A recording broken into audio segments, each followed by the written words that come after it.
Then, of course, there's the earthquake threat. We've already heard from Defense Secretary Cohen that electromagnetic induction of earthquakes is now recognized.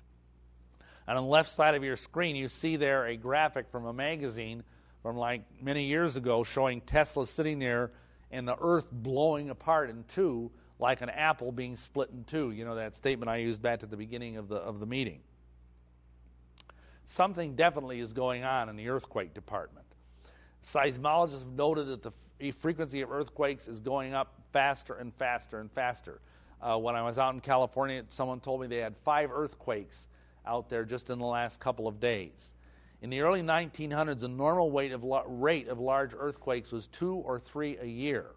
Well, to this time, like for example in 2000, in 1 week, they had 20 major earthquakes. We all know about the tsunami that happened earlier, and this kind of stuff is going to happen more and more, partly I think because people are tampering with this.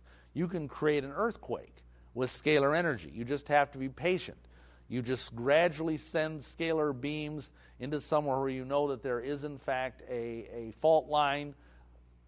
The energy builds up, the tectonic plates gradually slip, and then all of a sudden there's this catastrophic slip, and you have a huge destructive earthquake. And let's say you live in a part of the country where there aren't many earthquakes. There's no fault lines. Well, that doesn't matter. You can use scalar technology even to create a flat plate earthquake. So you can't run, you can't hide, folks. Probably the most obvious example of using scalar energy in this fashion was the Yugoslav earthquake of 4/15/79. Now, why we think this was scalar is the earthquake was immediately followed by a cold explosion. And that's going to be very significant, as we'll see in a few minutes. This had a magnitude of 7.2 on the Richter scale, which is a pretty powerful earthquake. It had an epicenter of 33 kilometers deep and more than 100 aftershocks. The other significant thing is that it happened in April. And somebody asked, well, what's important about April? I says, well, it's income tax day. But that's not really the reason. The reason is that in the old days of the Soviet Empire, they would have a huge meeting of the Supreme Soviet in very early May. Every year it was like their big holiday. And so they'd usually, if they were going to do something big, they'd do it right in April, because that way they could have something to kind of brag and beat their chests about at their big meeting. Then, of course, there's scalar waves and supervolcanoes. Many of you, I'm sure, have heard about the fact that we have our very own supervolcano in Yellowstone. And essentially what you're seeing there on the screen is Yellowstone Falls, and a beautiful place, and that's part of what's called the Yellowstone caldera in geology. And there's been many things on the media, Discovery Channel, whatever, about how there's this enormous magma dome underneath Yellowstone, which supposedly is overdue right now for an eruption. And if it is, it would be like 5 or 10 times worse than Mount St. Helens, minimum. And I had a fellow come up to me at one of the meetings who is a Christian, who's a geologist, and he said, what I'm about to share with you is absolutely true. The geologists know about this, that's why it's going out in the media.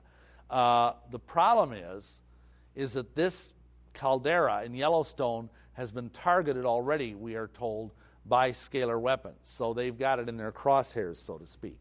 And what does that mean? Well, what that means is, if you're familiar with a supervolcano, if this thing erupts, first of all, it's going to probably take out most of Wyoming, just in the first few seconds. Probably part of Utah, part of Idaho, part of Montana.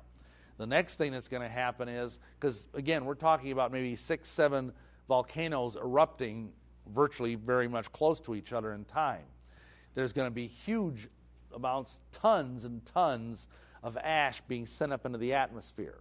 And because the prevailing winds tend to blow from west to east, it's going to go out over the Great Plains states, and essentially, if you're in the Great Plains states like Nebraska or even Iowa, you're going to get like 5 to 10 feet of ash dumped on you. And I tell you, I had a colleague in the ministry, Ed Decker, who lived out in Seattle when Mount St. Helens erupted. And he was driving over the Lake Washington Bridge. And he said that stuff was coming down. It was like the worst blizzard you'd ever seen. You couldn't hardly see anything. Cars were skidding around on the bridge. Cars were stalling because this ash gets in the air filter of your car, and it was a mess. And see, that was just one measly volcano. This thing is going to be probably 5 to 10 times worse than that. So you might as well figure that the whole Midwest is going to be wiped out. And that even as far east as Indiana, they're going to still have, a lot of ash and stuff, killing millions and millions of people, millions and millions of livestock, basically wipe out our breadbasket, the whole Midwestern America. And of course, if you remember when Mount St. Helens erupted, it darkened the sky for many days in parts of the country. And it was literally like the book of Revelations where you could not see the sun. The sun was darkened and the moon looked red at night because this stuff was up in the sky and it was actually changing the spectrograph of the atmosphere.